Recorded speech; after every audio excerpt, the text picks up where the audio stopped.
This episode of the CMO Suite is brought to you by Uconnix. Uconnix provides digital solutions and teams to brand CMOs, VPs, and marketers looking for true transparency in the biddable media space.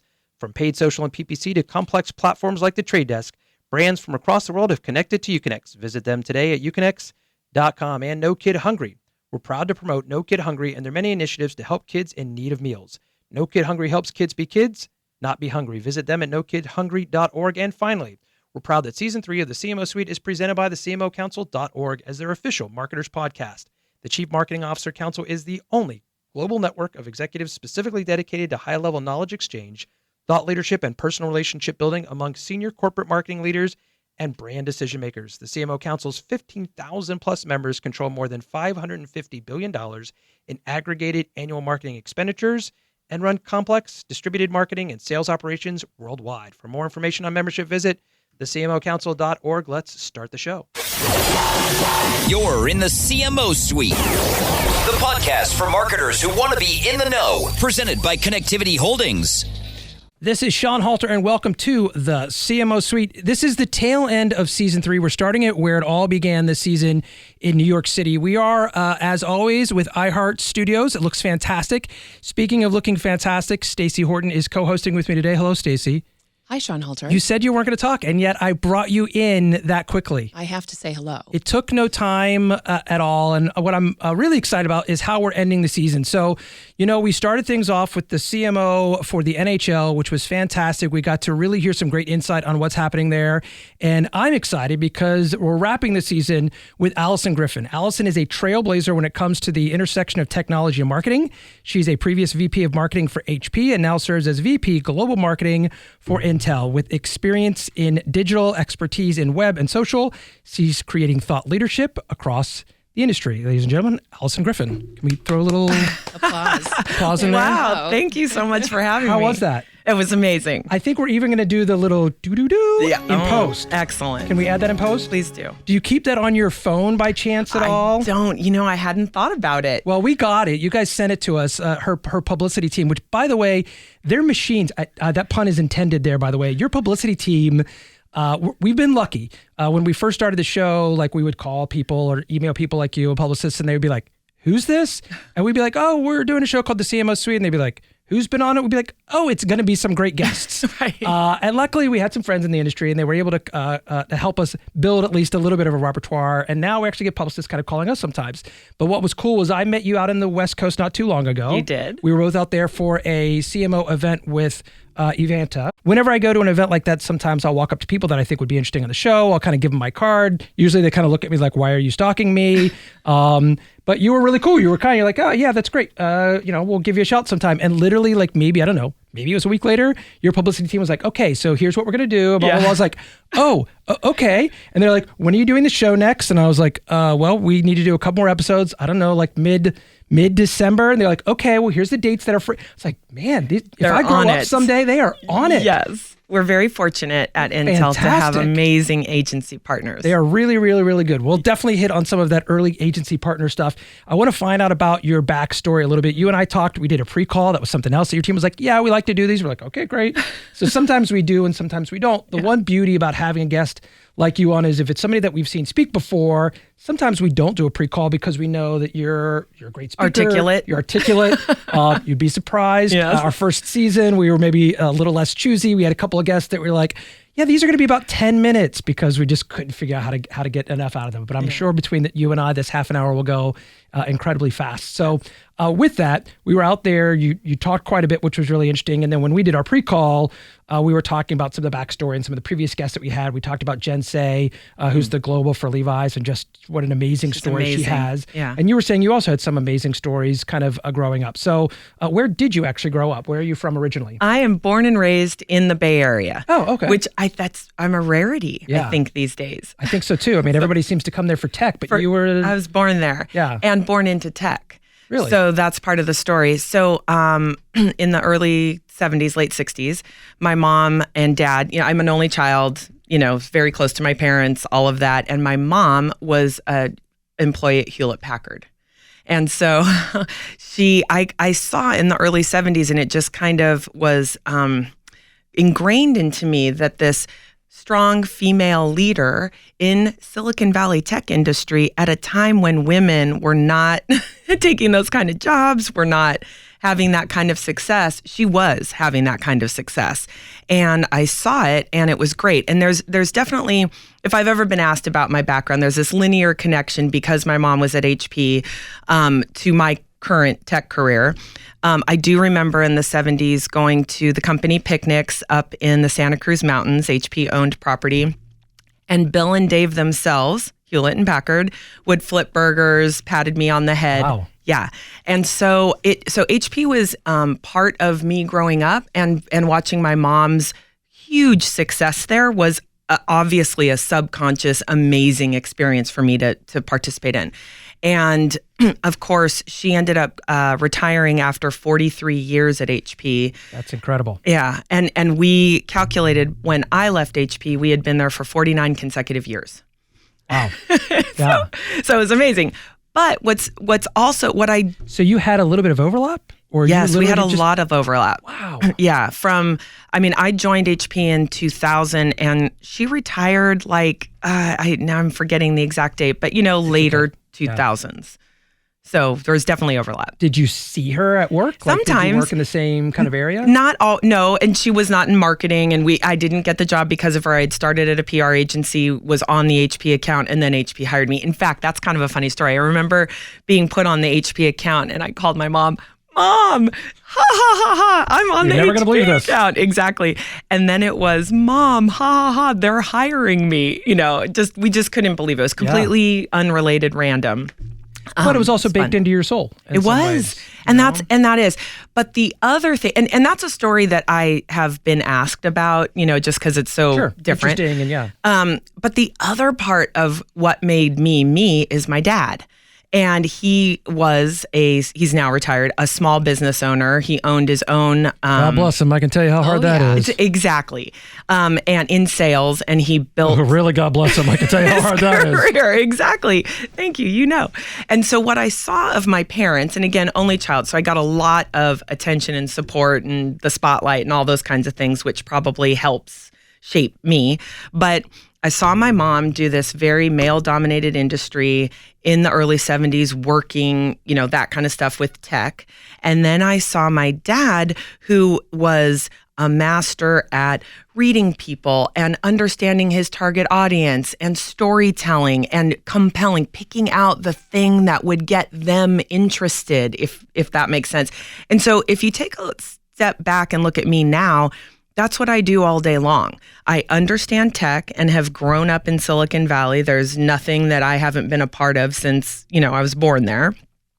Saw my mom and her very successful run in a male-dominated industry, and had my dad and his go-getter, entrepreneurial, do whatever it takes to close the deal, understand what the target wants, be compelling, look them in the eyes, take your sunglasses off, those kinds of things. Yeah. And it also probably, again, clearly it shaped the feeling probably from your perspective that whether some people think this is a male or non-male dominated industry, you're just you. You're going to be the best you that you can be. Yes. That's all you've ever known. Correct. So anybody along the way that might have said, well, you can't, you're not going to be global, or you're not going to do this. Yeah. It was probably like, well why not?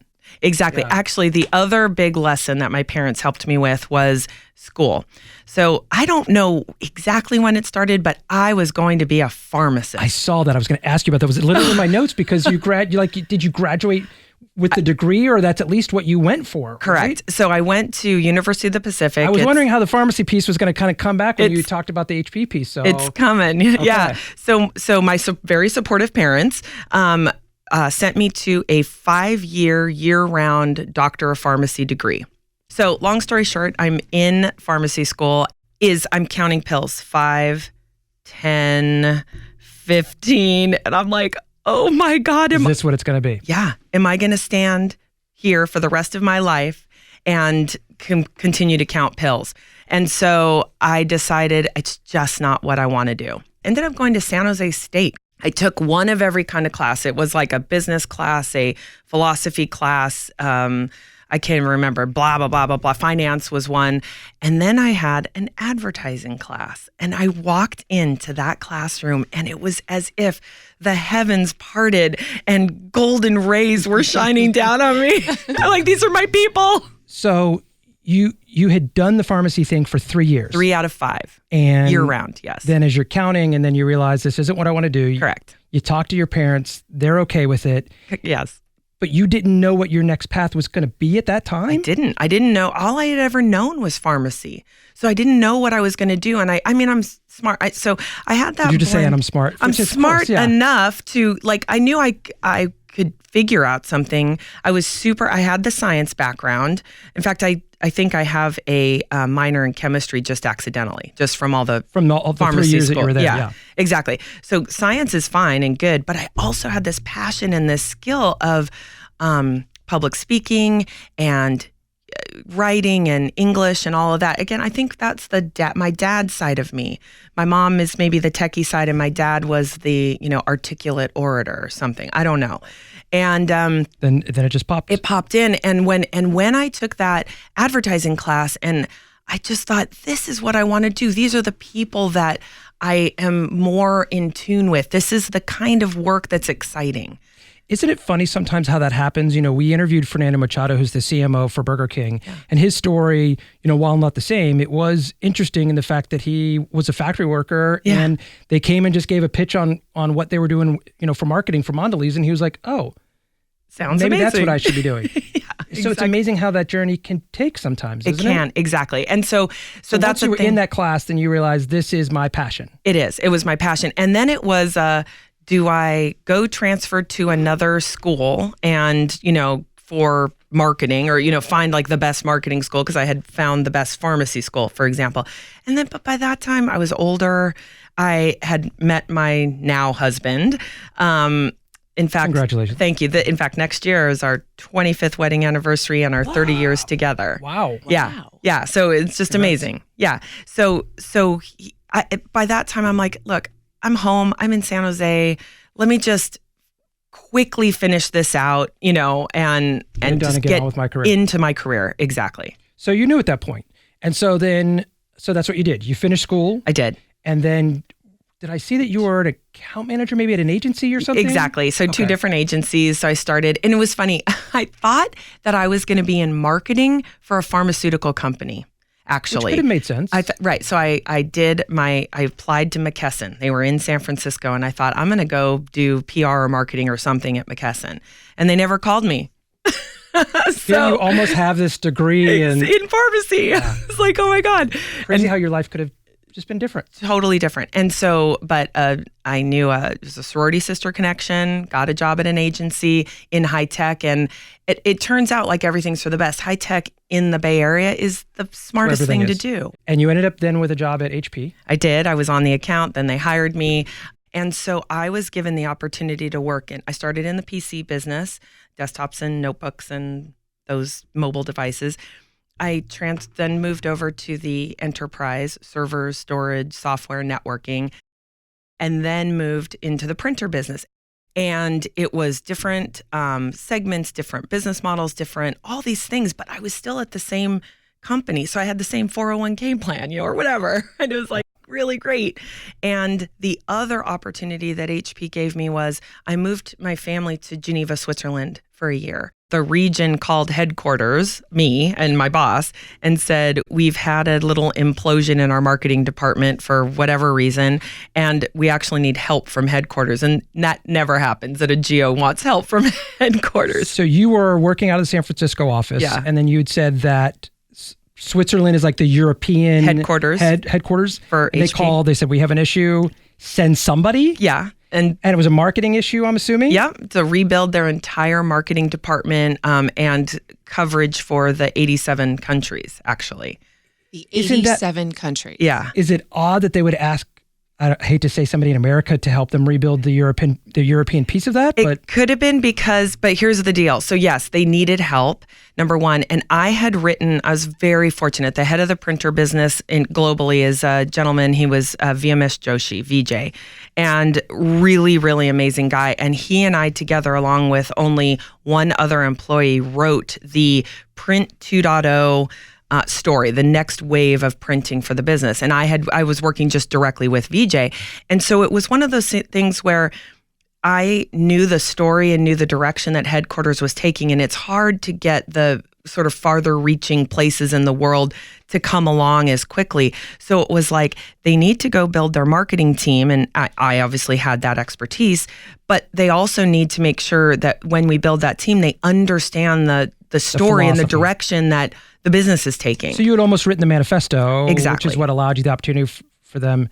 So I guess you went, right? I did. So when they say, hey, do you want to go? Like one time I got tickets to go to Ireland and I said to my wife, like, hey, do you want to go to Ireland? And she said, when? And I was like, next week. Yeah.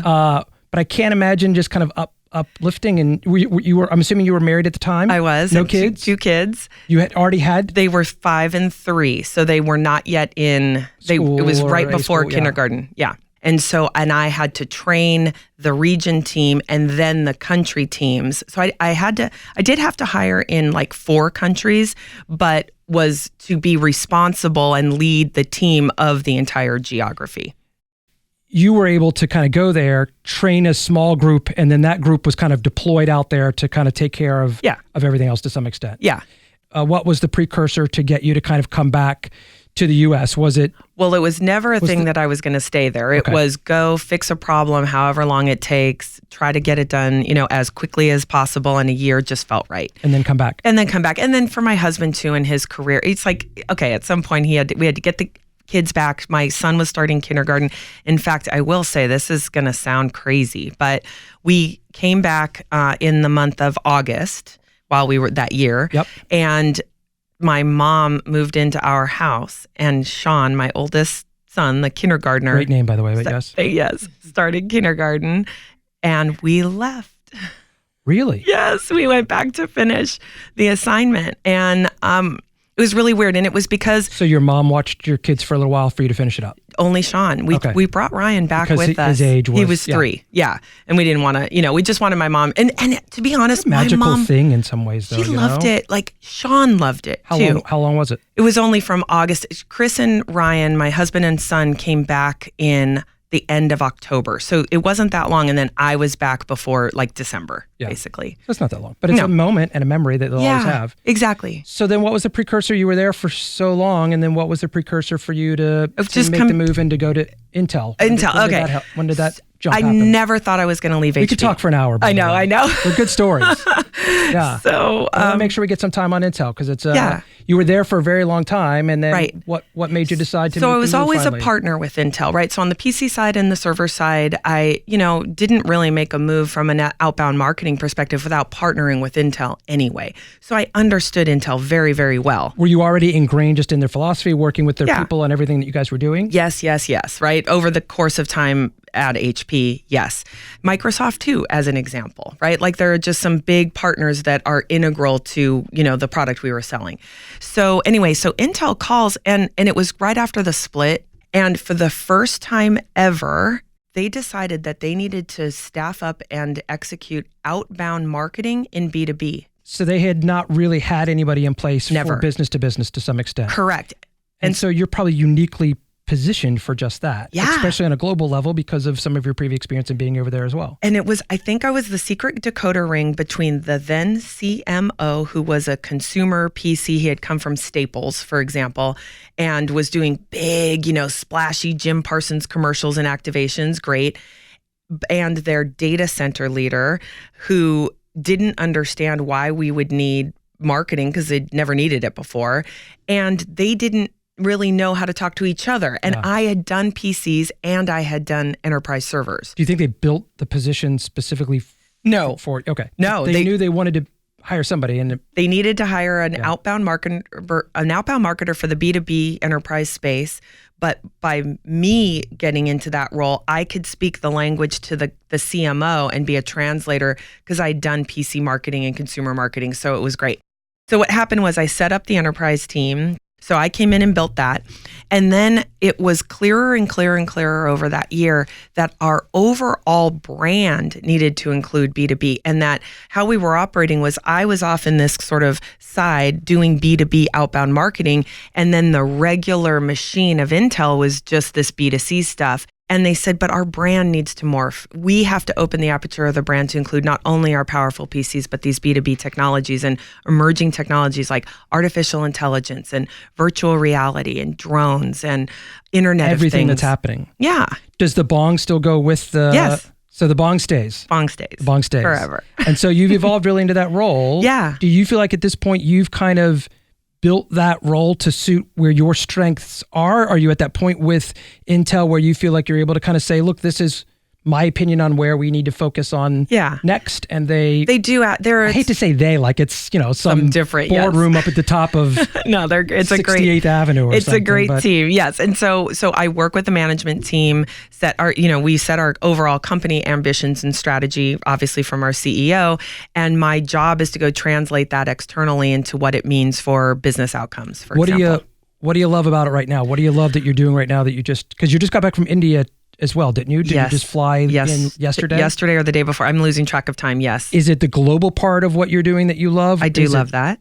Is there an element? But I'll tell you, I'd love to hear it. I'm working on the Internet of Things sort of topic area, and it's the most exciting area in the world right now, in my opinion, led by artificial intelligence and the ability for technology to create to help business outcomes in ways it hadn't before. So I don't want to get techie. This is not a technology show, but the point is Intel is enabling compute power to happen in places that it couldn't have happened before, not just in a data center or in the cloud, but right there where the work happens, or like an autonomous vehicle. For example, a server is in the trunk, quote, air quote, it might not be the trunk, but in the car. Yeah. And these machines, if you will, cars and manufacturing lines and retail kiosks and all of these device endpoints now have different level of compute power ushered in by Intel, to be able to change how the companies of those products are interacting in the world, and therefore what you and I get as a result of it. So a doctor can now use machine learning and AI algorithms to scan like MRI images or X-rays or things so much faster and can help more patients per hour, as an example. Meanwhile, my kids are mad, like if they don't get the right VR headset this summer for Christmas. I'm like, I used to use Pong, dude. Yes, exactly. What are you talking about? Atari, yeah. No, crazy. That too. But just being able to see how our lives are enhanced, smart city type of, safety with cameras, digital surveillance, but for safety reasons. Everything. And just enhancing our lives, really. 100% in every possible way. And so being in that area right now and being able to usher it in, because it's really just starting to come. This is new technology in new ways that hasn't been explored that much in the world. I've always loved having a global job, the global nature of marketing and a person traveling. Like you said, I just came back from India. I don't know how a global marketer who only sits in the United States can truly understand much about their customer and the needs, and getting out there, meeting with the customers directly, seeing the you have to local see it in person. teams. You just can't. I think so. Yeah. Which is the beauty of the job that you have. You're getting a chance to do just that. Exactly. Well, listen, I told you that flew by fast. We didn't even scratch the surface of the 20 questions I had because we got to talk about basically your journey. And really, sometimes the journey is some of the funnest part to some extent. Good. Listen, we were incredibly excited to meet you. This went incredibly fast, and we really, really appreciate it. We appreciate you making a stop back in here. Alyson Griffin, what an incredible story and really an incredible journey. You should be so incredibly proud of yourself and everything you've accomplished. Thank you. Male or female, it doesn't matter. You've done amazing work. And the fact that it doesn't matter, to me, again, is another step, hopefully, for my daughter in the right direction. She just yelled at me the other day because I was having my son do something outside. And she said, I can do that too. Awesome. So then I did turn to her and go, well, if you'd like to get up at 9 a.m, she said, well, no, it's just the point that I could do it. So Brilliant girl. listen, that's it. That's the wrap of season 3 of the CMO Suite. Thank you all for joining us so much. Thank you everybody for everybody who helped to make this happen. My family, iHeart, Stacy, and Alyson. Thank you so much for being our last guest of the season. Take us out of the show. Thank you so much. Thanks for hanging out in the CMO Suite. The podcast for marketers who want to be in the know. Presented by Connectivity Holdings. You're a C-level manager. You shouldn't have to know the difference between behavioral or contextual targeting, but your agency should. Uconnect provides brands and biddable teams direct access to platforms like The Trade Desk, Google, Amazon, Facebook, OTT, and more. Their US-based traders can train your in-house team or provide complete transparency with no minimums and CPM-based service pricing for true transparency. Something Mighty Hive, The Trade Desk, and Centro simply don't offer. Tired of being the smartest one in the room? Reach out to Uconnect today for a free demo. Uconnect, the world's leader in true transparent biddable media.